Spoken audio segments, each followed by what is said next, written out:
Okay. Round 2, fight! You're live? I'm alive. I'm alive. You're live. Yeah, Tyler, Miami. Good to see you. One day we'll be fully alive in full color. Yeah, no, we're never going to You'll see the black and white just... Like Wizard of Oz. Color. Transition? No yeah, way. kind of like Lassie. Did you Yeah. watch Lassie when it was black and white? I mean... I remember Lassie. Wait a second. You remember reruns of Lassie when it was black and white. There's no way that you were there during original broadcast in 1961. Yeah, I was not. Yeah, I was not there. It was reruns. This is Nick at Night stuff, right? No, this was before Nick at Night. Nick at Night came like a little later. No way. Yeah. I was watching Nick at Night in the early 80s. We had a big old box wooden TV with the TV in it, and you turn it on and pong, the TV would just turn on and you click, click, click. Are you really like channels. 61 years old? I'm not 61, but we definitely had one of those TVs. Okay.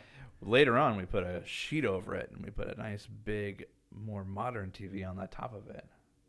Dang. Which I've heard that you might be a redneck if your new TV sits on top of your old TV. So, maybe so.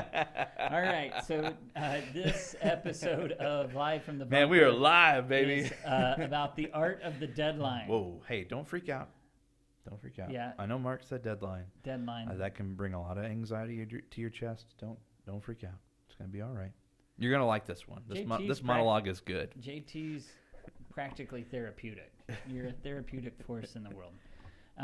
So I want to talk about deadlines, but first, you had a lot of compressed deadlines that all fell upon you I did. in an intense way in 2008. Yeah, Mark asked, hey, think of a moment in time where you had a crazy deadline, and the first thing that just shot back into my head was there was a week kind of around, I guess it would be the end of fall, right? So where I was getting married, I was releasing an album, and I was finishing my finals to graduate. So you're hitting final exams, multiple. Yeah. You have to run all over, get fittings, get rehearsal dinner stuff, and release an album, and it all converged. Recording, yes. Wow. It was crazy, and it all everything came to an end, all literally within the same week. It was just crazy. Finished. Well, my story, as I was telling you, is that I've not always been the paragon of attention to detail and deadlines. And when I was a student, so 19 years old, I do remember oversleeping an alarm, a paper being due, me running. What class was this? Oh, I have no idea. I was a dumb kid, JT. I'm 19 years old. I'm running out of the house, driving across town without a shirt on. Sounds like a dream. Run into a building like a and nightmare. Slap a paper down on a desk without a shirt. I mean, it was... Man, classic. So anyway, we were all 19 once, and you made it. Yeah, I made it. Yeah. Do you still dream about that? Do you still wake up? Yeah, it's kind of terrifying. All right, I'm going to do my thing here. The art of the deadline. The art of the deadline. All right. Setup. This is the setup. Professional services are governed by a gravitational pull called deadlines. The scopes of work. Dang, that's fast. Yeah, it was moving quick. Slow that. Oh. Yeah, slow that down. Way too. Yeah. See, the last time I was not prepared. All right. The setup, baby. The setup. Professional services are governed by a gravitational pull called deadlines. Those scope of work contracts and payment schedules depend largely on great work delivered on time. On time. We blow our brand promise by not delivering on due dates.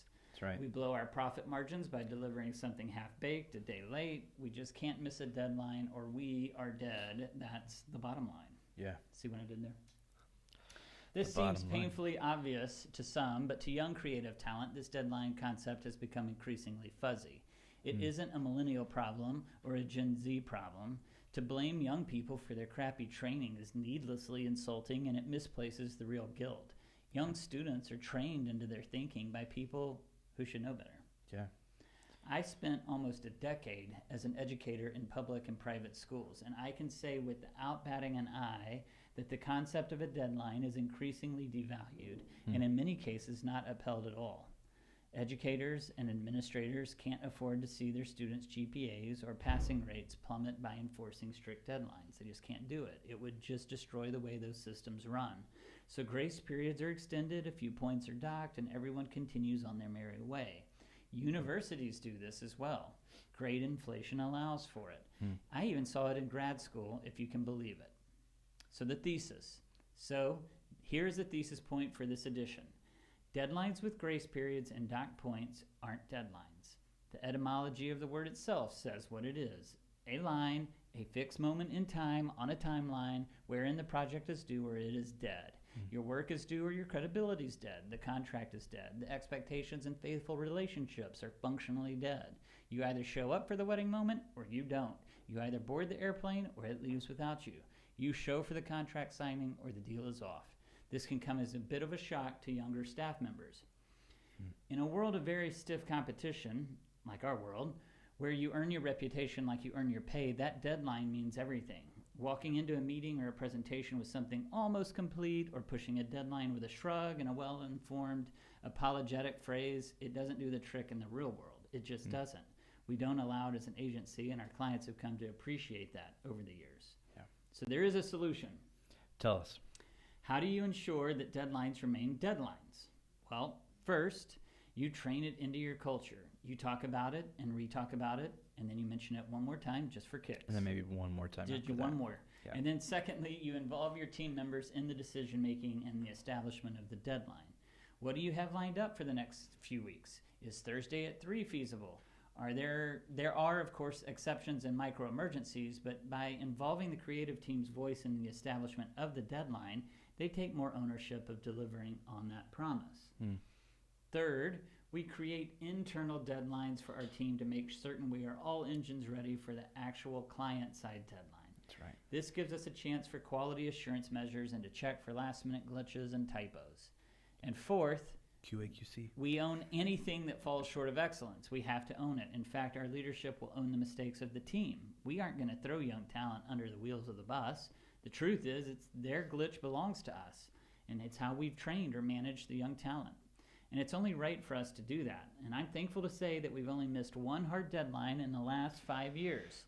It was the month that COVID landed in a big way, and we had a fumble. And I hated that. It was no fun to personally approach a client and apologize, but it did happen. It was a dark day. Fifth, it means we do whatever it takes to stick that landing and make the deadline. If it's 2 a.m. and we're re-rendering a file, or 5 a.m. and we're up fixing a plugin problem, that's just part of radical responsibility.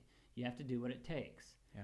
And I can add that the reason we haven't fumbled more often than that regarding deadlines is because the great team leaders we have on staff, they set the expectations and they work tirelessly to make sure our clients' needs are the top priority. Our people are good. No, correction, they're top rate good. Deadlines are part of the service-oriented mindset. They are the tiger you have to always ride, deadlines, or they will turn around and eat you. They'll eat your face. Oh. So the result is a culture that reveres the deadline is a culture that works to assist teammates to get to complete. We all know what that pressure feels like, and we often hear people say around here, what can I help you with? Do you need me for anything? Are you stuck? Those are powerful phrases that communicate authentic support and relational credibility. I see you. I know what you're struggling with today. How can I grab a corner and help you lift? Now, I've been rambling on and on about something that the client never sees. Yeah. They just show up for presentation meetings, and they're oblivious to the Herculean struggle we just endured to get to the finalized spit-shine project. They don't see the internal wrestling match where ideas bounce and slap against one another. They won't know that slide 4 was almost slide 11, and that, thank God, they'll never know about that slide 20. They'll stroll into a meeting, beverage in hand, and expect to be wowed. It's supposed to work that way. It's supposed to look easy and natural.